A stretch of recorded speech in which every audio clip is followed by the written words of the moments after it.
এতিয়া সেইটো ঠিক তেনেকৈ ক'ব নোৱাৰিম সময়ত দেখা যাব যদি মই কংগ্ৰেছ এৰিছোঁ তো মোৰ কিছুমান শুভাকাংক্ষী আছে হয়তো তেওঁলোকেও এৰিব পাৰে কিন্তু মই কাকো জোৰ কৰা নাই যে কংগ্ৰেছ এৰিব লাগিব অমুক দল কৰিব লাগিব যেহেতু মই কোনো দলত যোৱাৰে সিদ্ধান্ত লোৱা নাই এতিয়ালৈ কংগ্ৰেছৰ আভ্যন্তৰীণ যিটো সংঘাত সেই সংঘাতটো বৰ্তমান বেছি হৈছে নেকি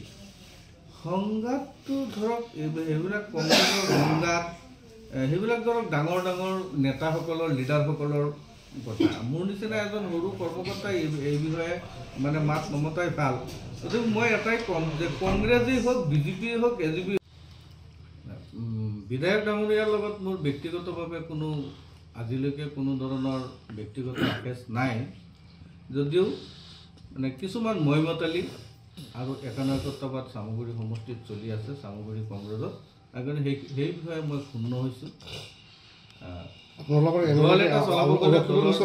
একানৈকত্ববাদ চলি আছে নেকি কংগ্ৰেছত একানৈকত্ববাদ চলাৰ কাৰণে মই পদত্যাগ পত্ৰতে উল্লেখ কৰিছোঁ একানৈকত্ববাদ আৰু মইমতালিৰ কাৰণে মই ক্ষুণ্ণ আৰু মই দলৰ পৰা পদত্যাগ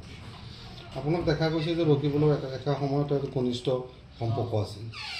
কিয় এই সিদ্ধান্ত আপুনি ল'ব লগা হৈছে ৰকিবুলৰ বিৰুদ্ধে বা কংগ্ৰেছৰ বিৰুদ্ধে না তেনেকুৱা কোনো ব্যক্তি বিশেষৰ বিৰুদ্ধে নহয় মোৰ ব্যক্তিগত কিছুমান কাৰণ আছে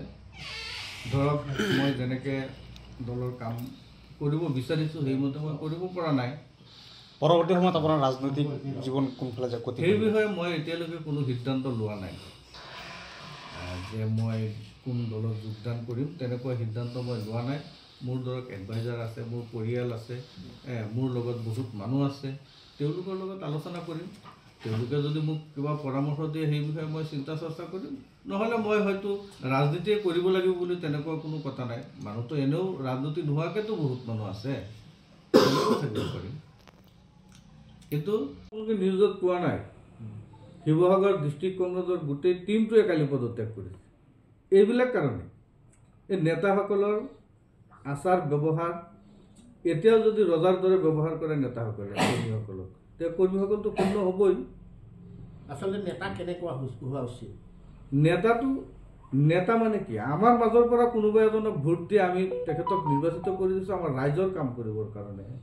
গতিকে ব্যৱহাৰটো আমাৰ যেনেকুৱা নেতাৰো তেনেকুৱা হ'ব লাগিব ঠিক আছে